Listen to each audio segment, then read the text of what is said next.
Tuloy na nga ba ang charter change o Chacha ngayong taon?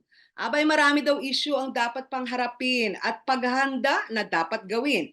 Ayon kay COMELEC Chairman George Erwin Garcia. Ang atin pong guest, ang flavor of the month na guest yata ito dahil sa Chacha. Si COMELEC Chairman George Erwin Garcia. Ano ba talaga ang ganap dito sa Chacha? Magandang araw, Chair! Magandang araw, Ma'am Malu, at magandang araw sa ating mga kababayan. Akala ko po flavor of the month na naman. Oo nga, na naman talaga palagi. Okay, ikwento nyo nga po sa amin.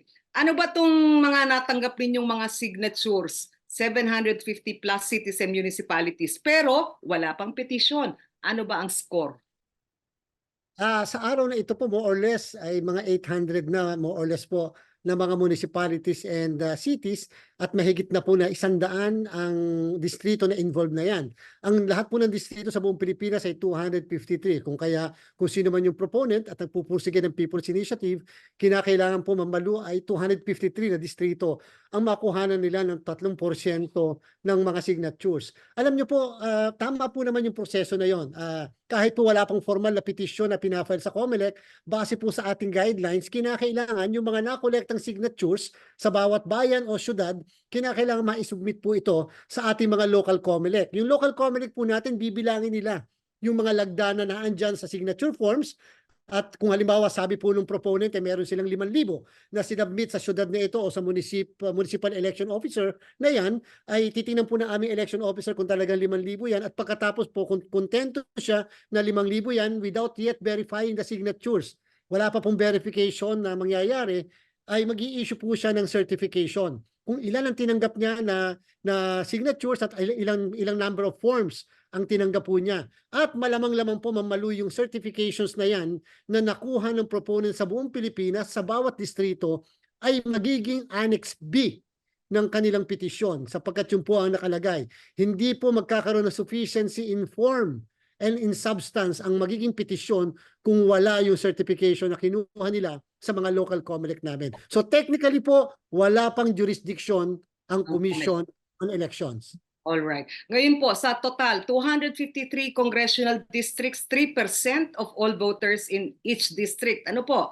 Tapos meron tayong 149 cities and 1,450 plus na municipalities. Ibig sabihin, halos kalahati pa lang yung nasusumite sa inyo. Lumalabas po more or less, wala pa nga po sa kalahati ng 253 yung naisusumite para sa bawat distrito. Pero yung bilang po ng syudad at munisipyo, nasa mga 800 na po. Bakit po?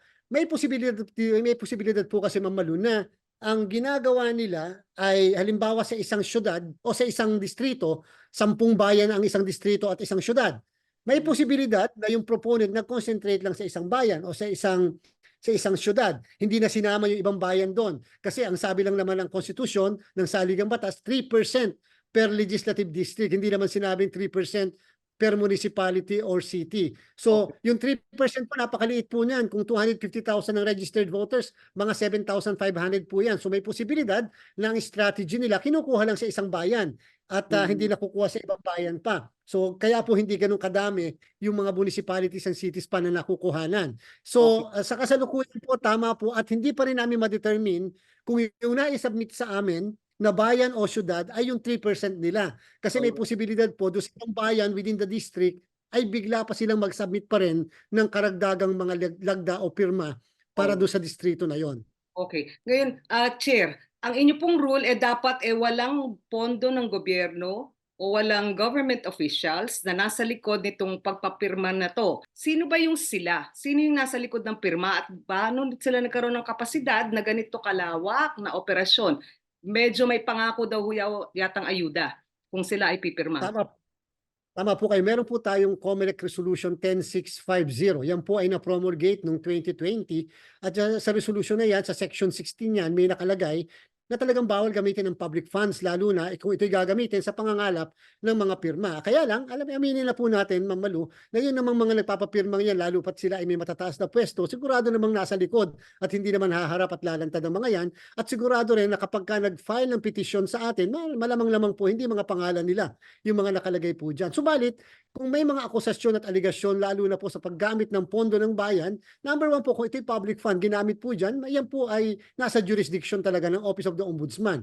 Wala po kasi tayo sa kasalukuyan na kasong tinatawag na signature buying. Meron po tayo vote buying, at ang vote buying ay papasok lang kapag election period na. Wala pa pong election period, ni wala pa po tayong formal na petisyon na tinatanggap mula po sa kanila. Kung ang namimili naman o naggumagamit ay mga local officials, lalo-lalo na halimbawa barangay, ay siyempre po ang may jurisdiction dyan ay ang DILG naman, hindi rin po ang Commission Election. Bagamat, sa pag-verify po namin ng signatures, kung tasapit po tayo dyan sa puntong yan, dadako tayo sa puntong yan later, yan po, pwede kami mag-exclude ng mga signatures simply because may patunay na si A, si B, si D ay nakatanggap ng pera magmula sa yung public fund na yan o kung private man yan upang siya ay pumirma, pwede po magamit yon upang mabaliwala yung pirma ng botante na yan. Alright. Ngayon, COMELEC Chair, ang problema ho natin sa Santiago versus COMELEC 1997 ruling, ang sabi, wala pang batas na nagtatakda kung paano magkakaroon ng People's Initiative. Kayo ho ba'y nauunahan ng mga pangyayari na meron ng mga signatures, wala pang batas to govern People's Initiative? Although Ma'am Malu, meron akong personal na opinion tungkol sa bagay na yan. Ayoko munang ma-preempt kasi later on yan ang magiging issue pagka dinalasaan. Subalit, Ma'am Malu, dalawang desisyon po yon. Maganda rin mapatingnan ng ating mga kababayan. At baka sakali may oras sila, makita po nila. Doon po, tama po kayo sa pinupunto nyo. Yung Santiago versus COMELEC, kaya po na-dismiss yun. Sabi ng Supreme Court, wala kasing batas. Yung Republic Act 6735, yung initiative and referendum law, ng panahon na yon, ang author pa nga nun ay si Senator Raul Roco, ay hindi daw po sapat na batas upang amyendahan ang saligang batas sa pamamagitan ng People's Initiative. Kaya lang po noong 2006 po, meron po isang kaso rin, yung kaso po ng Lambino versus COMELEC. Na-dismiss po yung kaso ng Lambino, hindi dahil sa kawalan ng batas, kaya nagtaka kami bakit na-dismiss, dahil may sabi 6735, hindi pa naman nababago, hindi pa na-amend. At that time, naandun pa rin yung 6735. Na-dismiss yung kaso sa Lambino dahil sa yung mga signatories ginawang supporting petitioners. Sabi ng Korte Suprema, dapat main petitioners sila. So, nasaan na yung walang batas?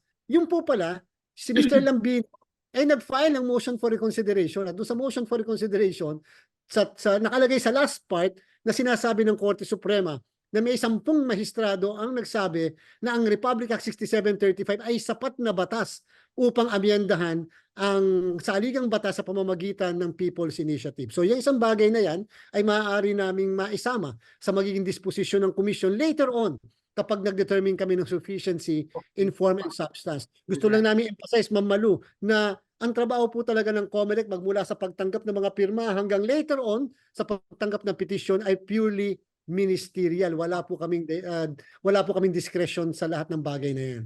Pero Chair, yun pong Lambino versus COMELEC, ang sabi ng ibang abogado at mga case digest, hindi ni-revisit or ni-revise yung Santiago versus COMELEC. In fact, pwedeng magkaroon ng plebiscite on national issues, sabi, pero hindi naman on constitutional amendment. Pakilinaw nga po yun, parang tipong baka we're stretching the Lambino versus COMELEC ruling ng Supreme Court.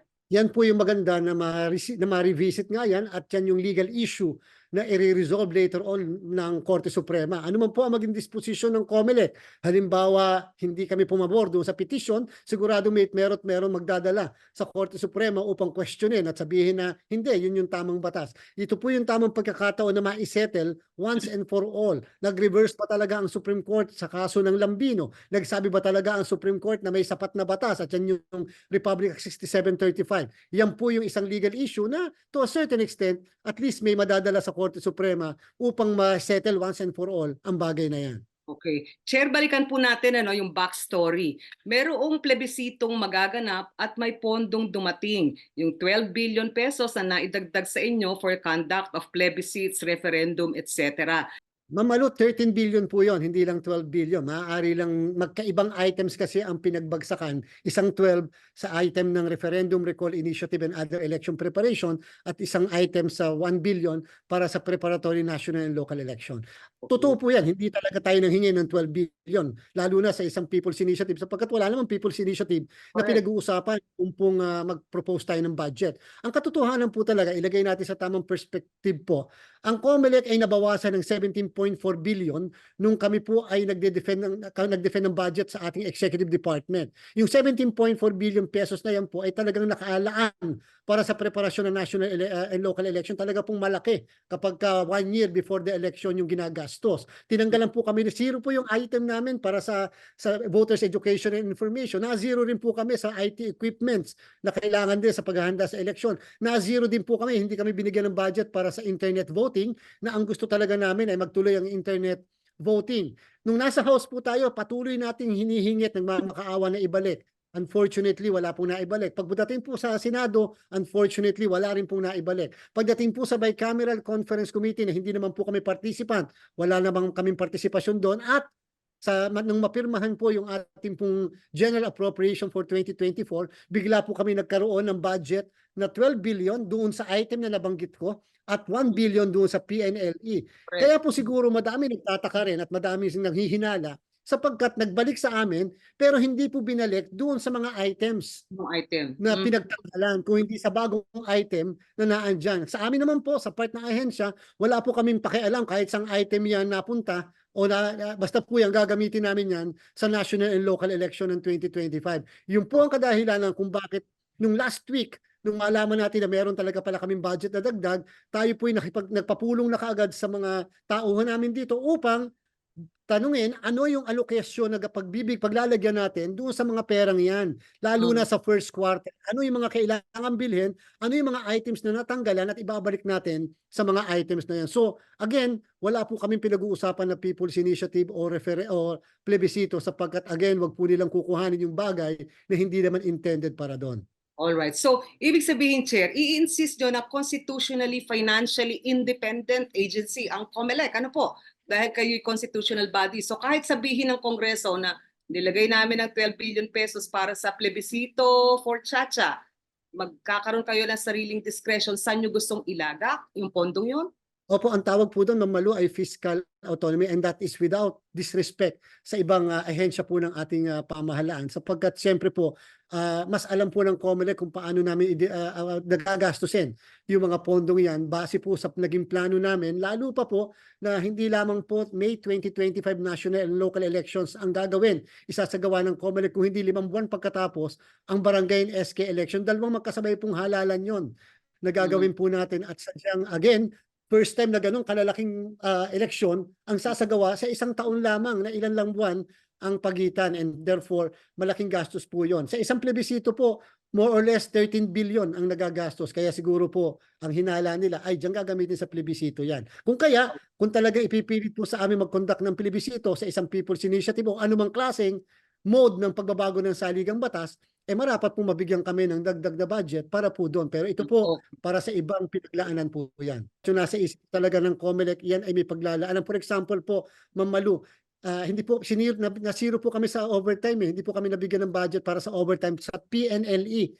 So therefore po, kukuhanan po namin yung budget na binigay sa amin para sa overtime ng aming mga tauhan sa buong bansa. Napakalami po yung 6,000 ang mag-overtime dahil nga sa paghahanda. At remember po, magsisimula pa kami ng registration of voters ngayong February 12 hanggang September 30. Marami po kami pagkakagastusan. Kasama na rin po yung deployment. Zero din po yung deployment namin. Later on, ang mga makina at mga election paraphernalia. Hindi pwedeng ma-zero yun. Yung po ang pinakamalaki. Halos 2 billion po yun, yung deployment. So, ibabalik at ibabalik lang po namin yung mga items na ganyan. Kaya, kung ano man po yung nabanggit ng iba, syempre po, COMELEC will always insist on our fiscal autonomy. Maka naman po mali lang yung pagkakakuha ng impormasyon lalo na po kay Congressman Saldico. Okay. Ngayon, ibig sabihin i-insist niyo yung inyong fiscal autonomy, ano po? Pero ang problema ho, sabi ninyo, kung gusto nilang magkaroon ng plebisito for Chacha, kailangan ninyo ng dagdag na pondo. Yung talagang nakalaan para doon, magkano po yun aabutin? 13 billion po yan, Ma'am Malu, dahil ang boboto po ay hindi lamang yung mga kababayan natin dito sa ating bansa, kung hindi po yung mga kababayan natin abroad. Sa isang national plebiscite, kasama po yung overseas Filipinos natin na boboto. Ganun po kalawak. And therefore, nakabase po yan sa immediately preceding election, sabi ng Republic Act 6735. At yan po ay 68 million at plus 1.4 million na mga overseas Filipinos. So ganyan po kalawak at ganyan po ang kakailanganin natin na pondo kung sakali magtutuloy. Sa bandang huli po sa isang People's Initiative, kahit pa po Constituent Assembly, kahit pa po Constitutional Convention, ang lagi pong katapusan niyan ay isang plebisito na yes or no upang tanungin kung pumapayag yung mga Pilipino sa pagbabago sa saligang batas. Okay. Kung 13 billion pesos yung talagang kailangang pondo, sabi ninyo about 70 million ang voters. Abay, magkano po yung unit cost kada botante na mag-yes or no? Ganun pala kagastos. Ano po? Tama po, kaya po ang mangyayari diyan kung sabihin na natin pong 70 million divided by yung pong 13 billion divided by 70 million, yan po yung per capita na kailangan natin na gastusin sa isang plebisito at siyempre po sa bawat plebisito na lang na gagawin lalo pat may mga ibang pagbabago halimbawa sa saligang batas more or less po ganyan po ang gagastusin natin. And to think po, Ma'am Malu, na meron din po tayong national and local elections na Okay. mas malaki po yung gastos dyan. Sa national and local election, 25B po yan. Ang preparatory niyan, mga 22 billion na po. Ganyan Okay. po, nagmamahal na ang ating halalan sa bansa. Alright. Abot po ng parang 2,000 kada botante, ano, yung cost ng isang plebisito. Ganun po ba? Tama Kasi po kayo, 13 Ma'am Malu. billion. Mhm. Opo, manual po yun. Manual po ang ating plebisito sa yes or no at sabi ng saligang batas, dapat para manalo yung yes sa isang proposal ay dapat daw makakuha ng majority of the votes cast. Medyo malaki po yun. Hindi po ito plurality na tinatawag. Anong ibig sabihin? 68 million halimbawa ang botante natin, 50 million ang bumoto, dapat po ang makuha ng proponent ay 25 million plus 1. Alright, okay. Ngayon, Chair, ikwento nyo nga sa akin, paano yung certification? Kasi sabi ninyo, level 1 pa lang ang inyong ginagawa, tanggapin, ministerial duty. Ang level 2, confirm yung substance and form kung sufficient. Paano ho yung kino-confirm? Kasi mga signature ito na hindi mo naman alam kung yung taong ang yun. Papatawag nyo po ba? Isa-isa yung mga botante? Paano ho yung certification process? Yung pangalawang stage po yung kinakailangan may ma-file sa amin na petition. Diyan po yung trigger. Yun yung pinaka-trigger na magsisimula lahat. Yun po nangyayari sa lahat po. Hindi pa po ito. Technically, wala pang jurisdiction ang Correct. Commission on Election. Kaya nga po yung mga sinasabing dapat handle namin yung signature buying, etc. Pag tinignan nyo po, kahit sa ating Omnibus Election Code, hindi pa po papasok ang kapangyarihan po namin. Ngayon po, pag pinail po sa amin ng petition, yung pong aming clerk of the commission, sa kanya po pinafile yung petition Hindi po kasama pa ang mga signatures. Sabihin na natin 12% sa buong Pilipinas, mga more or less 8 million yan. Sabihin na po natin 10 million na nakolekta po nila. Hindi pa po yan kasama sa ipapadala sa amin sapagkat naiwan po ang lahat ng signature forms sa mga local COMELEC.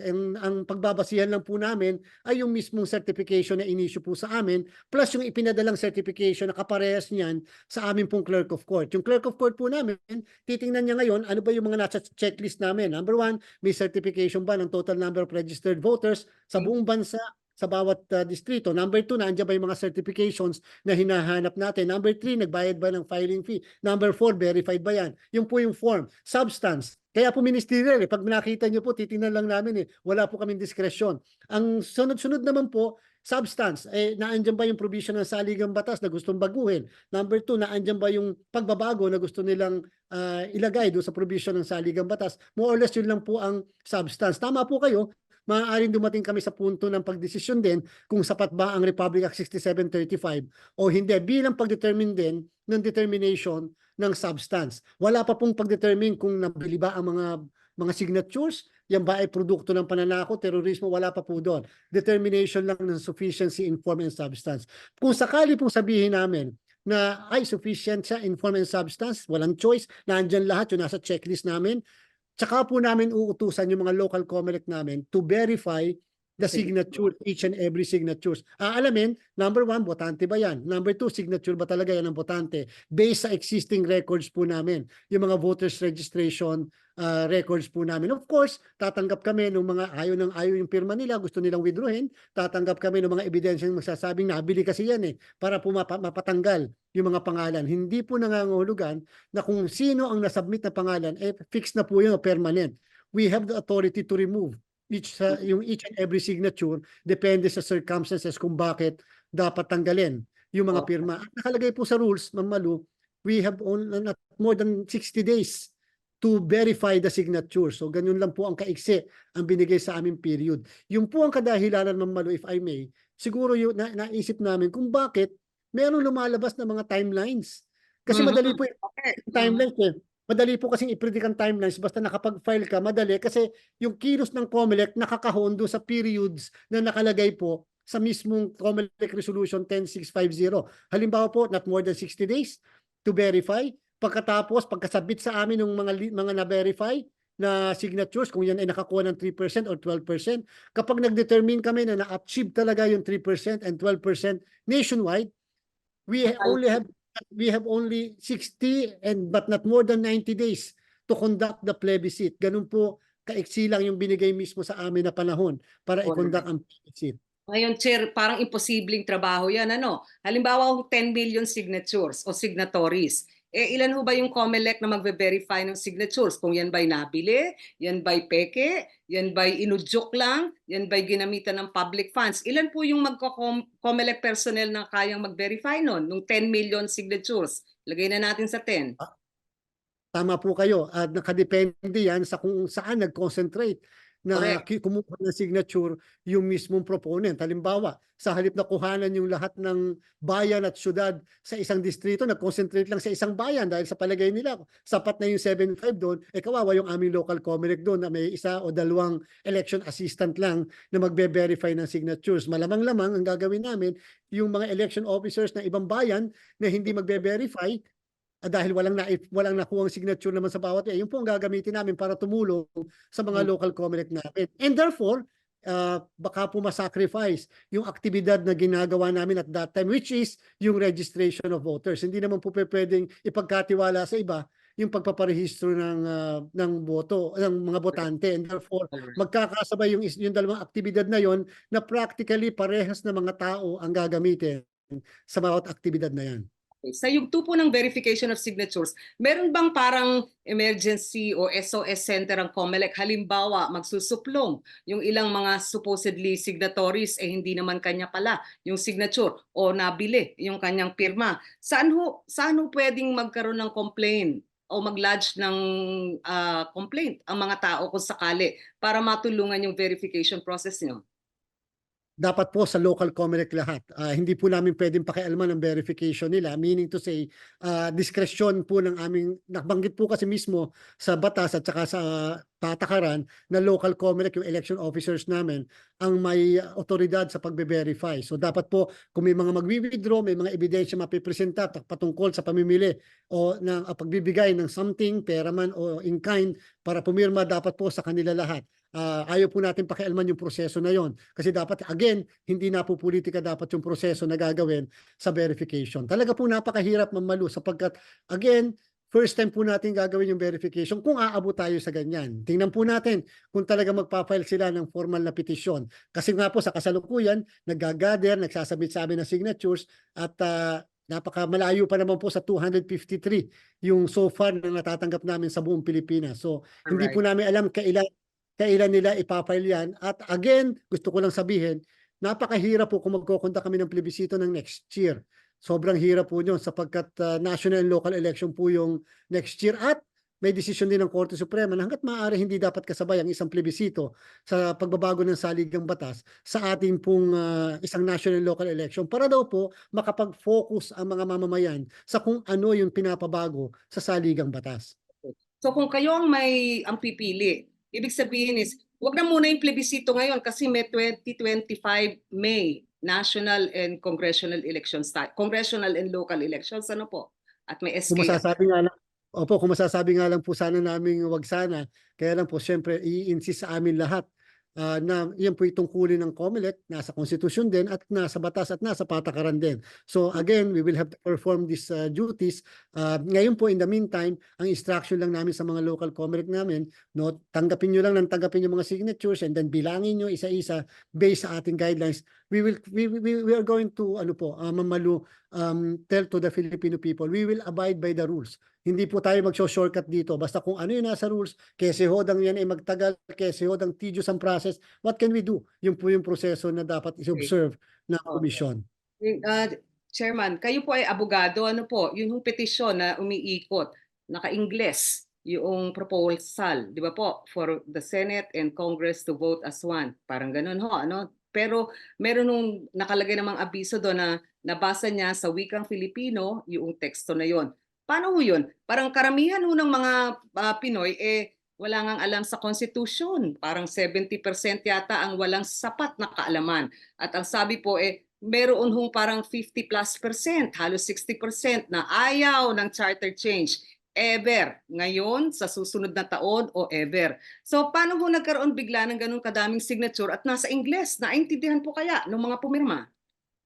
Dapat po yung mismong proponents kapag formal na sila nag-file sa COMELEC, obligasyon nilang kumbinsihin kami na naiintindihan ng mga pumirma dyan sa mga signature forms nila, yung mismong napirmahan nila. Hindi po obligasyon ng COMELEC, sila po yan. Nandun din po yan sa kaso ng Lambilio versus the Commission on Election. Hindi sapat na basta lang sila maglalakip ng mga signatures doon po sa kanilang petition na ipapile sa COMELEC. The obligation belongs to them and not sa Commission on Elections.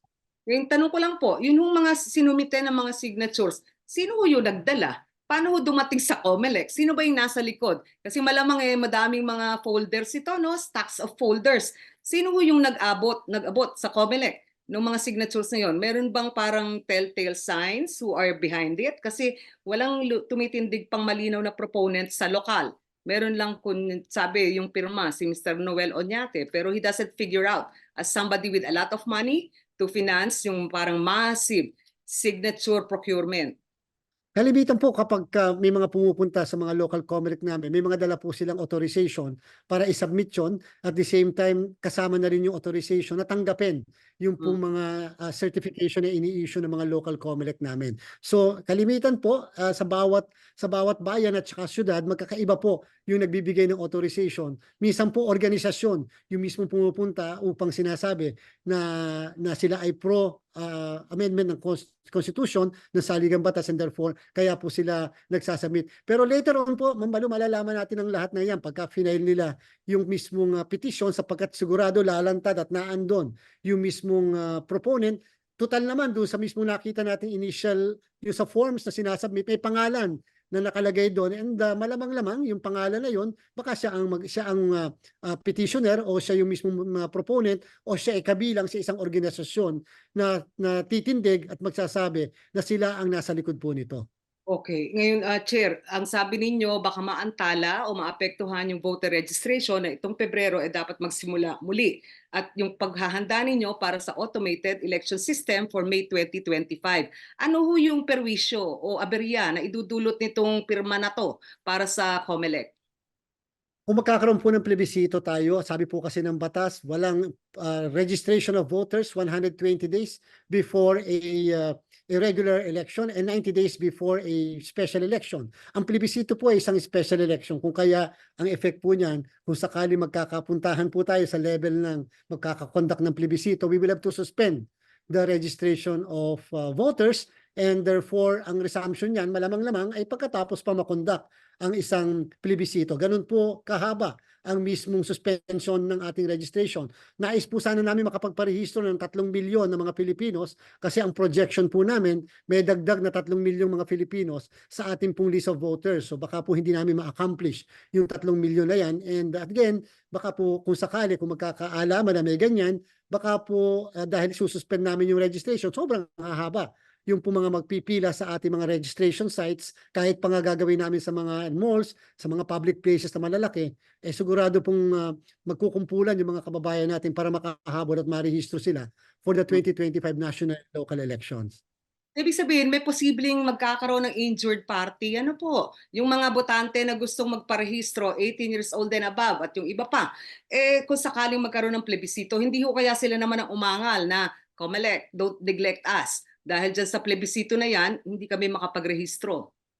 Tama po kayo diyan at but then atin nga pong panawagan na siyempre sa punto ito naman napaka-preliminaries and premature and presumptuous lahat ng bagay, pero sana maunawaan lang ng mga kababayan natin na wala naman kaming kagustuhan din dito sa mga mangyayaring ganito. Sino ba naman na may gusto magdagdag ng trabaho sa ginagawa naming hindi na Correct. halos magkanda o gaga sa trabaho. Kaya lang po, lahat ng paraan din ay gagawin natin upang ma-accommodate ang ating mga kababayan. Total naman, at this point, masyado pang nagpe-presume lang tayo. Hindi natin alam kung talagang gagamitin yung mga signatures na yan. Total naman po, only. Wala pong date kung kailan pwedeng gamitin yung mga signatures. Baka naman hindi nila gamitin sa taon na to, baka naman next year gamitin, o baka naman sa 2026 nila gamitin yung mga Correct. signatures na yan. Oo. So, wala pa po tayo nakikita ngayon na malinaw kung talaga magpa-file ng formal na petition dito sa amin. Alright. So ibig sabihin hindi puwedeng mapasok yung mga signatures na yun kung sakali, ano po. Ngayon, ang katanungan ho, ang sabi ng ibang mga pumirma, ang pangako daw hindi naman agad ibinigay pero ayuda under what's called yung AICS, yung Assistance to Individuals in Crisis Situations.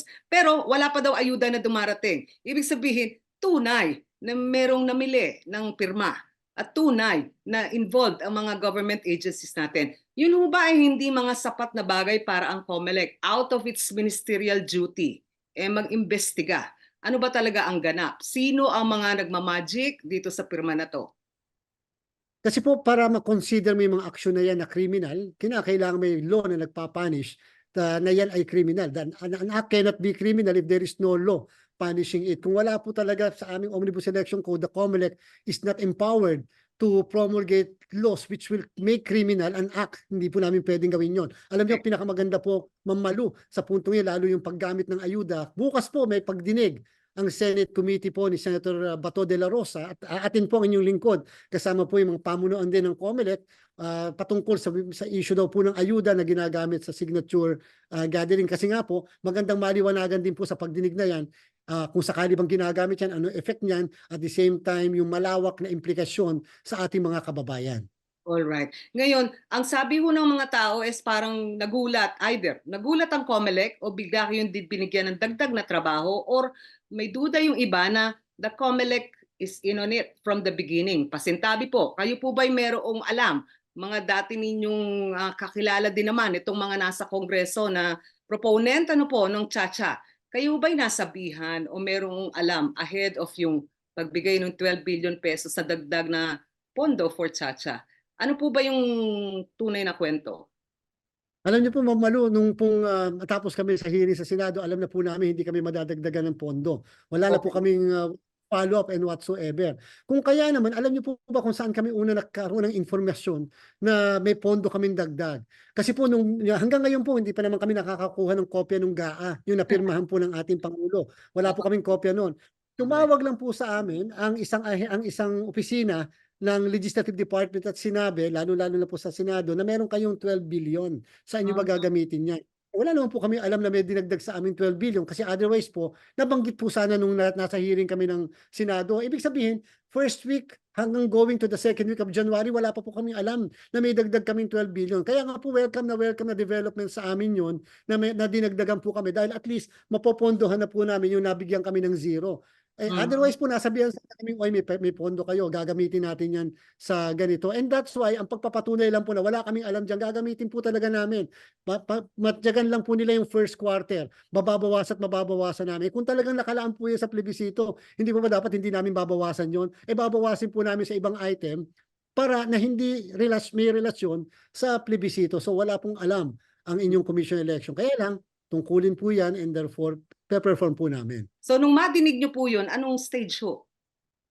Mga second week po ng January going to the second week sapagkat nag-coordinate po sa amin ang Senate Budget Office at sinasabi na may dagdag kaming 12 billion. Ang Okay. tinawagan pa nga po ay yung aming director ng finance na kaya nag-ano sa akin at sabi, Chair, meron tayo nadagdag na budget, more or less 13, may 12 at saka plus 1. Sabi ko, Yun. sang items na lagay, na ibalik ba doon sa dati? Hindi po, naandito. O bakit naandun? Bakit dyan napunta? Samantalang dito ang mga pinagtanggalan ng items. So, hindi po, at that time po, wala pang maliwanag tungkol dito sa mga People's Initiative. Dito na lang po sa mga last 2 weeks lang nagkaroon ng alingas-ngas tungkol sa mga People's Initiative na ganyan. And so, siguro nga po magandang paghinalaan kasi nga eksaktong 13 billion yung naibalik sa amin. Kaya magkaibang items po eh. Magkaibang items at doon man nalagay yan sa recall initiative referendum. May nakalagay po and other election preparation. Kaya po ang sabi namin, other election preparation pala o di doon sa national and local election natin i-assign yan. And again, kami po ay magre-request na sa DBM ng initial na budget doon sa 12 billion na dagdag para po magamit namin sa paghahanda ng national and local elections. At ano po ang bibilin o gagamitan nyo? Overtime po namin para doon sa paghahanda kasi po kinakailangan mag-overtime lahat ng tao namin, pati po yung registration of voters natin na magsisimula ngayong February 12. Number 3 po yung deployment. Ngayon pong ganito kaaga, kinakailangan na po mamalu na ipinoprocure mo yung deployment kasi nga po pinaghahandaan pa ang deployment ng mga gamit sa buong Pilipinas, lalo na't may mga makina, mga bagong makina tayong gagamitin. Number 4 po yung aming internet voting. 0 po yung binigay sa aming budget sa executive department. Pero ngayon pong meron kaming budget yan, itutuloy na po namin yung internet voting sa ating bansa and madami pa pong ibang items. Alright. So, it sounds very good, Chair, ano, na parang ipipilit ninyo yung inyong fiscal autonomy. Pero siguro, baka mas maganda para mawala ng duda na ang COMELEC is a partner in crime. Dito, kung ano man yung plano na Chacha, ilinaw kung saan nyo gagastusin yung 12 billion pesos at you will insist on the appropriate spending items na gusto nyong suportahan. Baka para mas maging malinaw. Otherwise, it will be on people's mind na kayo'y pasok sa kwento mula nung simula dahil may 12 billion kayo bigla. Ay mamalu, ayan po ay ating gagawing isa sa publiko natin, yung magagamit namin sa first quarter hanggang second quarter muna. Dahil yung po yung critical na paghahanda namin para sa national and local election. At nakadetalyo na po yun. Actually po, pinagsubmit na namin noong nakaraang araw lang yung aming mga direct departments na involved doon sa paggagamitan. For example po, mamalu, saan naman po kayo nakakita? 0 kami sa voters education and information, meaning 0 budget. Tinanggalan po kami ng budget. Pinaka-importante po yung voters education and information. Paano namin mapapaliwanag sa mga mamamayan? Ito yung bagong makina na gagamitin sa 2025. Ito yung mga features ng mga makina niya sa buong bansa. So kinakailangan po ma-explain namin. Kaya po popondohan namin, ibabalik namin yung nawalang pondo doon po sa mismong sa amin pong Education and Information Department namin. So yun po, wag po mag-alala ang sambayanan, ilalathala po natin yan. We will be very transparent. In the first place po, public funds naman po ito. At again, at this point, bakit naman kami magsusubi o magtatabi sa isang bagay na wala pa namang pinafile sa amin? Hindi naman po talaga tama yun sa budgeting process. Nagbabudget ka kapag ka meron na naandyan. So hindi nila dapat pakialaman yung bagay na hindi pa naman po maliwanag at may iba naman kaming pinaglaanan. So sa madaling sabi, kung talagang magkakaroon ng plebisito sa charter change, dapat maglaan ng dagdag na pondo ang Kongreso na ang estimate nyo ay mga 13 billion pesos panghigit. Tama po at tingnan po natin kung kakayanin talaga sa taon na ito pa sapagkat talaga pong punong-puno yung plate namin eh. Hindi na po namin malaman. May mga plebisito pa po kami na maliliit, mamalo. Hindi maliliit yun. Actually, sa Bangsamoro, natatandaan niyo po may 63 barangays dyan na nagpapa-convert into 8 municipalities. Sa Marawi City, may kine-create pong 3 barangays pa. Sa Las Piñas, meron kine-create na isang barangay. So madami pa po kami mga maliliit na mga plebisito na kinakailangan i-conduct ng COMELEC maliban sa doon sa national sa sa registration of voters and at the same time registration din ng mga kababayan natin abroad. Ongoing pa po 'yun hanggang September 30 at siyempre po kapag full na po talaga yung aming internet voting, kinakailangan ipaliwanag din sa mga kababayan natin abroad how secure is the internet voting, paano ito isasagawa and massive din po ang info dissemination namin. Okay. So Chair, pasintabi po, kayo po ay napakahusay na election lawyer. Ang dami nyo nang naging mga kliyente, including governors, mayors, senators, congressmen, and even President BBM nung siya po'y tumatakbo. Kayo ho ba ay hindi naapektuhan o nabulungan o na-pressure nitong mga to na ngayon major proponents ng charter change? Kahit to si President BBM, nung una sabi niya wag muna, recently sabi niya okay na, basta economic provisions. Paano ho yung relasyon sa mga dati niyong kliyente? Hindi ho ba kayo na pe-pressure? Ay, alam niyo po, Ma'am Malu, una, siyempre hindi naman natin ginusto yung pwestong ito. Sa Correct. atin po, biyaya ito at public service ito. Kung ano po yung tama, yun lang ang gagawin po natin. Kasi sa bandang huli po, tayo responsible sa sumpa natin sa sambayan ng Pilipino, hindi po kung kahit na kanino. Maaari pong may nagtalaga sa atin, may mga sumuporta sa atin, pero sa bandang huli, nung manumpa po tayo sa pwesto, kasama po ng mga kasamahan ko dito sa komisyon, ay yung po ay para paglingkuran naman yung bayan. And therefore, kung ano yung mabuti sa bayan at ano yung nakalagay lang sa saligang batas at sa mga umiiral na batas, yun lang po ang susundin ng komisyon. Wala po talaga kaming discretion except to enforce and administer election laws. We cannot be political. Hindi kami pwedeng napopolitika, and that's why nga sabi ko nga po, kita nyo po, sabi namin, kung naandyan, di tanggapin.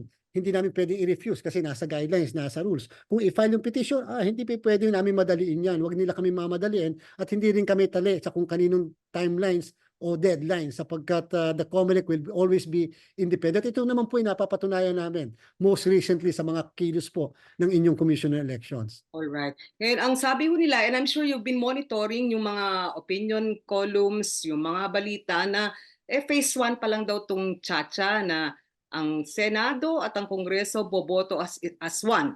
Tig-isa lang ang boto. Ang phase 2 daw, term extension o kaya no elections o shift to parliamentary system. Nababasa niyo po at nadidinig niyo yung mga ganong kwento? Opo, alam niyo po yung mga ganyan ay depende sa kung ano yung pinapabago na Mm. probisyon ng ating saligang batas. At siyempre ang COMELEC nga, we have no choice kasi we are just there to implement and enforce election laws. And therefore, nakadepende yung mga bagay na yan sa political arm ng Correct. ating pamahalaan at siyempre sa mga mamamayan. So, kaya nga po ang aking panawagan, patuloy na panawagan sa ating mga kababayan, ng isang linggo ko pa sinasabi, huwag tayong basta-basta lalagda o pipirma sa kahit na anong dokumento na hindi natin nauunawaan ang implikasyon niyan sapagkat alam nyo, kahit sa ordinary natin buhay, ang isang dokumento ay napaka-importante na pwedeng maapektuhan ang ating kinabukasan, ang ating buhay, kaya dapat alam natin kung paano tayo maapektuhan yan. Okay, may chance ho kaya na dahil talagang maiipit kayo kung sakaling may plebisito, ano po, mapo-postpone ang voter registration, mawawalan kayo ng sapat na panahon, aralin yung automated election system na miro pa lang ang qualified proponent at tila merong katanungan sa kanyang mga ganap sa Congo at sa Iran na naging problematic daw. So pagka nagkaroon ho ng ganong sitwasyon, meron ho bang posibilidad na ma-postpone ang May 2025 elections o no-el tayo next year? Ay basta, Ma'am Malu, hindi kami papayag na Mhm. ma-postpone yan sapagkat mandato yan namin, nasa saligang batas that the election ay every 3 years doon sa ating yung midterm elections na tinatawag. And therefore, kinakailangan matapos ang termino, nung mga dapat matapos ang termino, walang extension, wala nga tayo ditong holdover capacity sa ating saligang batas. And therefore, we will conduct the election at all costs. May makina man o wala. But we will commit na dapat may makina sapagkat meron tayong automated election law. Hindi po kami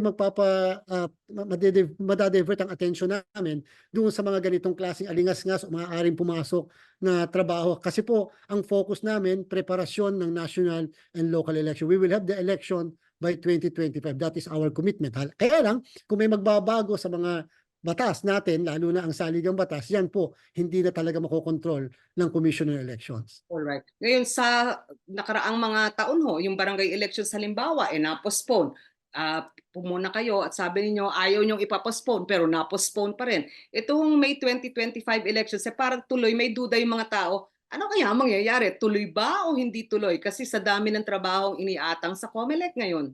Yung po kasi sa barangay and SK elections, madali po kasi ipapospone yun kasi nga batas lang yon.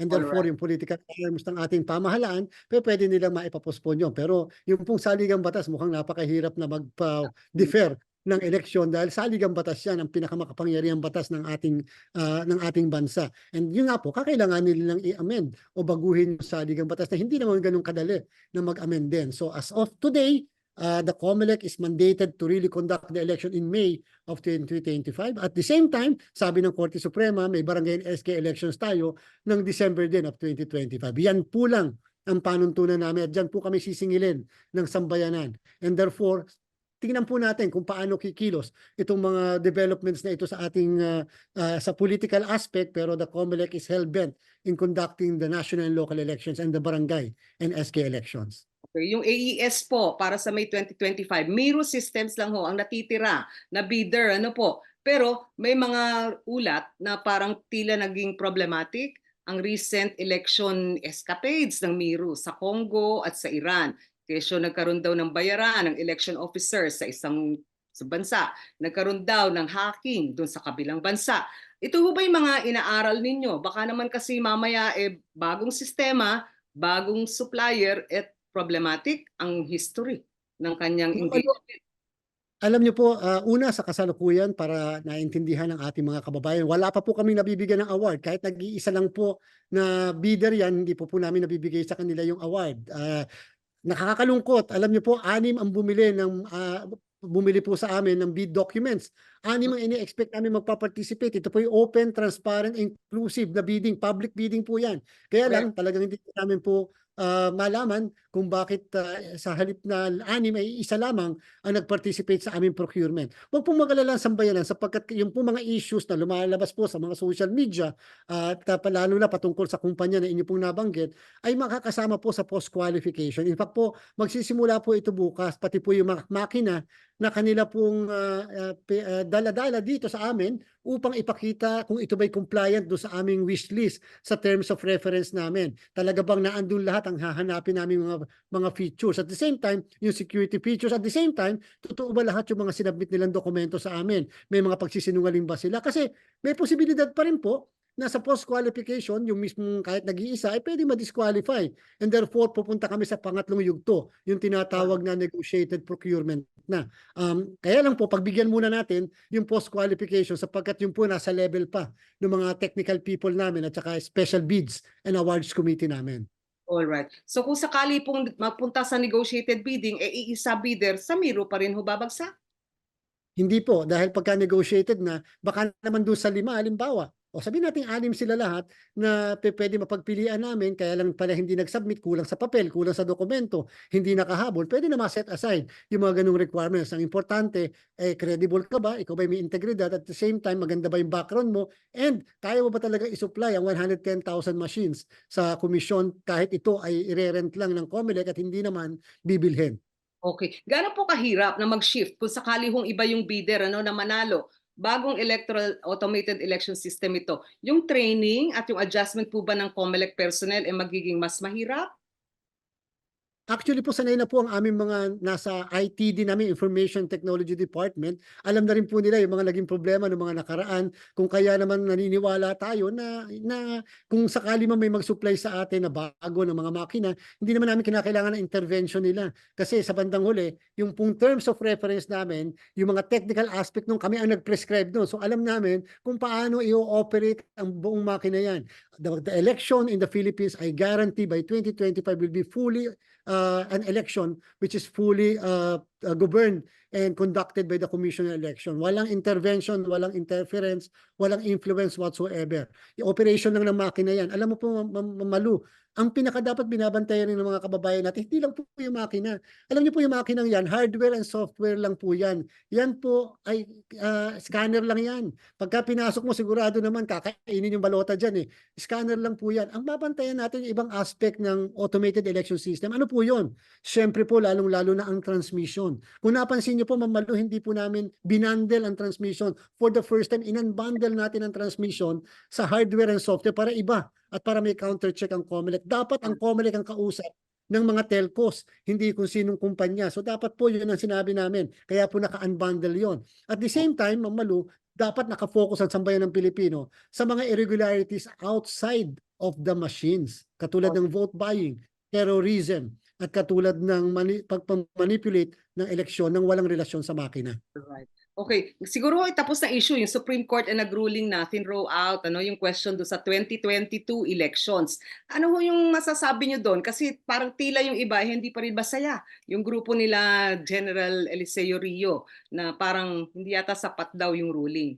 Pwede ho bang may komento ka? Bagamat Opo, bagamat ako po ay parte noong 2022 election bilang isang commissioner, although late akong nakapasok dito sa COMELEC, alam niyo po, kung ano man yung sinet na standard ng ating kagalang-galang na Supreme Court, for example, sabi ng Korte Suprema, hindi naman kailangan ng digital signature na bibigay sa mga teachers. Yun daw po namang mga makina ay pwede ng yung digital signature ng makina. Alam niyo po, kanina lang bago po itong panayam niyo, ako po ay nakikipag-meeting, ongoing pa hanggang ngayon, ang DepEd at saka DICT sapagkat ang gusto natin magbigay ng digital signatures sa lahat ng mga guro natin. Ang inyong lingkod bilang ang in charge sa steering committee ng 2025 elections ay hindi papayag na yung nasa makina lang. We will do everything possible na magbigay ng digital signature sa ating mga guro. Therefore, hindi lang mai-imprint yung digital signature ng machine, kung hindi sarili nilang digital signature para masiguradong sila mismo sa kanila nang galing yung mga results na yan. Number two, sabi, dapat daw po, kahit daw po yung mismong configuration ng mga SD cards,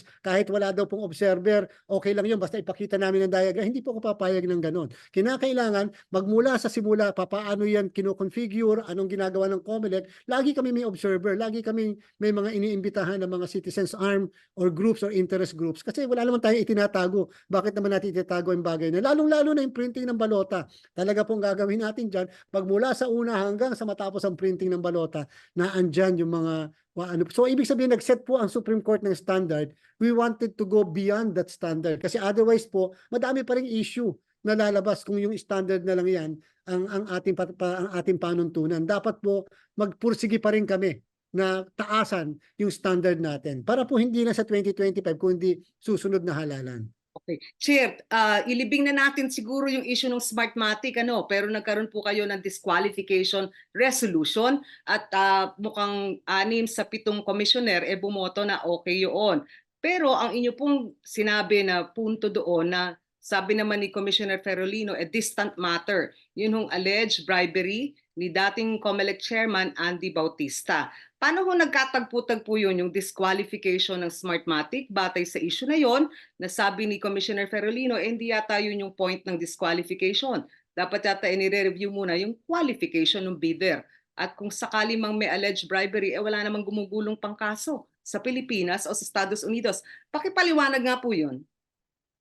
Ma'am Malu, alam niyo po, gustong-gusto kong sagutin yung katanungang yan, yung mga circumstances, paano Correct. kami nag-arrive doon sa decision. Kaya lang po, siyempre po Ma'am Malu, nasa Korte Suprema All yung right. case at the same time, kasalukuyan yung petitioner doon na nabanggit yung kumpanya ay nangihingi ng restraining order upang Correct. sila ay mapayagan ng pag-participate sa ating pong procurement. So talagang sigurado po yung sasabihin ko in answer to your question or query ay All maaari pang magamit sa atin at baka po magalit pa sa atin ng Korte Suprema. So hanggang doon na lang po muna, pero sasabihin ko lang po sa inyo na yung naging desisyon namin ay base sa konsyensya para sa bayan. At kami po ay aasa sa kung ano man yung sasabihin sa amin ng Supreme Court. Pag po inatasan kami na gawin ito o ipatigil yung aming naging desisyon, tatalima po kami because we always respect and will always follow the discretion of the Honorable Supreme Court. Okay. Ngayon, nung kayo nagsimula bilang COMELEC Chair, ang dami yung mga nilista na reform initiatives. Ano po? Sa ngayon ho ba, on track kayo o medyo sablay yung ilang mga plano ninyo? Ay, so far po medyo beyond pa doon sa expectation naman natin yung ating we codified election guidelines. Kung napansin po siguro ng mga iba, lalo yung mga lawyers, hindi na po kami pa isa-isang resolution, naka-codify na po. Ay, isipin niyo po yan, hindi yung bawat election na lang, paulit-ulit pa, iba-iba ka ng promulgated resolution, pare-parehas lang naman pala, dates lang naman pinapalitan. Yung pa lang po, malaking bagay na lang po yun. Number one, number two po, yung tiwala ng sambayanan, na kahit paano, may pagmamalaki naman natin, nagtitiwala naman po ang mga mamamayan natin sa commissioner election sapagkat napakita po namin itong barangay and SK election, we do not care sino masasagasaan, basta papatupad namin ang batas. At take note, Ma'am Malu, asahan niyo po yan.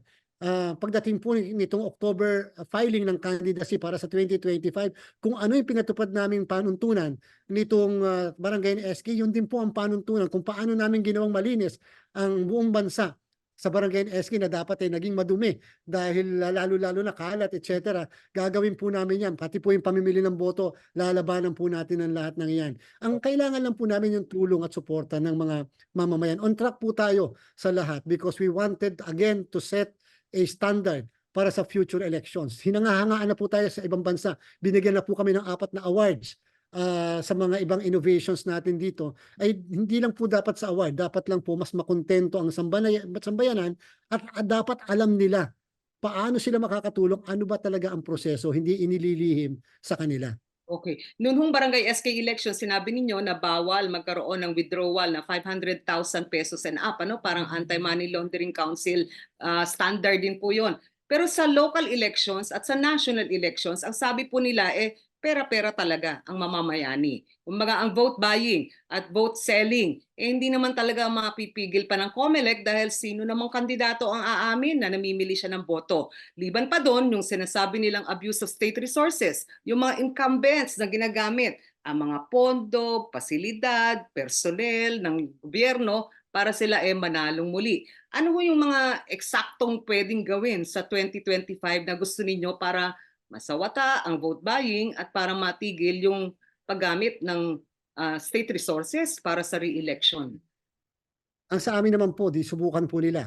Mm. Sa atin po, ipapatupad natin ng tama ang ating patakaran, kahit sino pa, kahit na ano pa at sino pa maapekto at masasagasaan. Kasi naman po yun ang ine-expect sa atin ng sambayanan. Ibig sabihin po, again, let them go to the Supreme Court. Sabi nila, hindi namin pwedeng ipatupad yung kandidato na sila from the date of the filing of the candidacy dahil daw po may Peñera versus Comelec, di baka naman sakali makumbinsi ang Supreme Court na iba naman ang interpretasyon ngayon at baka hindi. Sa amin po, we will consider them candidates on the date of the filing of the candidacy. Isipin niyo po, Ma'am Malu, kung pag-file ng candidacy October, kandidato lang sila sa February o sa March. So mismo from October to February, kahit na Mm. naglipa na ang mga pagmumukha nila sa mga tarpuli na pagkalalaki o sa TV o sa radyo, ibig sabihin hindi pa sila kandidato. Tahasan na nagsasabi kung sino sila at alam mo nag-iimpluwensya na. So huwag na po tayo maglukuhan. Ang sa amin, tama po yung sinabi ng Korte Suprema pero sa ating palagay, merong puwang para ma-interpret yan differently. And sa atin, hindi kung sinong masasagat at ayaw nila, let them go to the courts. Kasi sa bandang huli naman, ang Supreme Court ang may final say sa bagay na to. Kaya lang po, ayaw po namin maging incompetent sa bagay na yan. Napakahirap po na COMELEC hindi ka makapagpatupad simply because hindi pa sila kandidato. Naglipanan na ang mga baril, hindi mo pwede makumpiska. Kasi bakit? Sasabihin mo, wala pa namang gun ban eh. Later pa ang gun ban eh. Later pa natin papatupad dyan. Hindi po pwede magkaganon. Oh, This will be a proactive commission and in the final analysis, all laws are always subject to interpretation and therefore we will interpret the election law in favor of what is good for the country. okay. So sa madaling sabi, sa tingin ninyo, umpisa na ng Metro, magtitik-tik-tik na ang Metro sa pag-campaign spending nila the day they file their certificate of candidacy. Bawal na rin ang magdala ng baril. From the day they file their certificate of candidacy, may gun ban na unless may permiso sa COMELEC. Yun ho ba yung mga initiatives na they're very bold initiatives?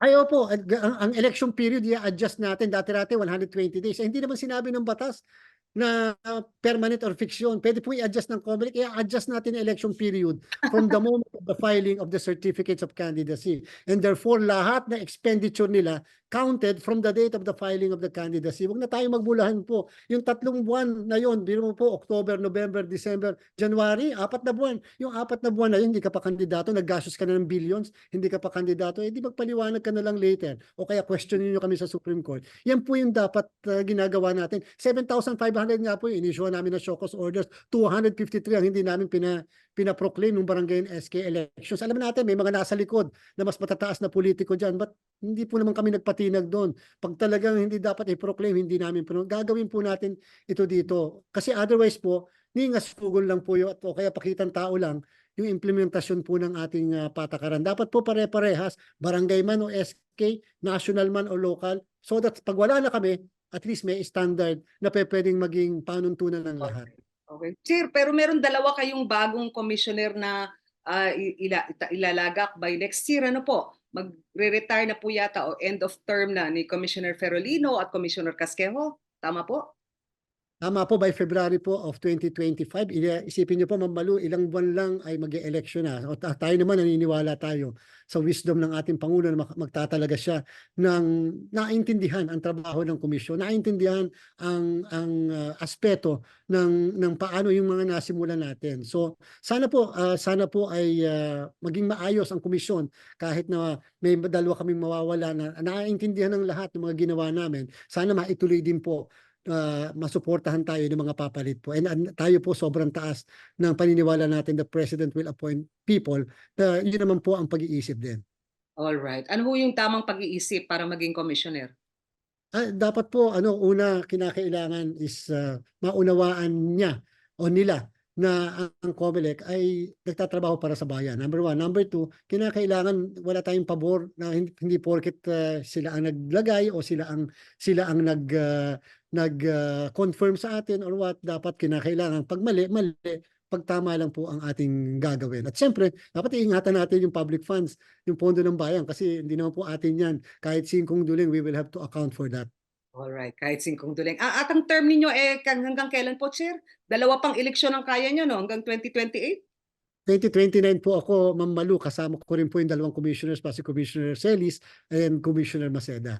Yeah. Alright. What's next for you after 2029? Ang daming mga options, mga commissioner ng COMELEC na naging Supreme Court Justice. Yun po ba'y nasa plano, pangarap o balakin ninyo?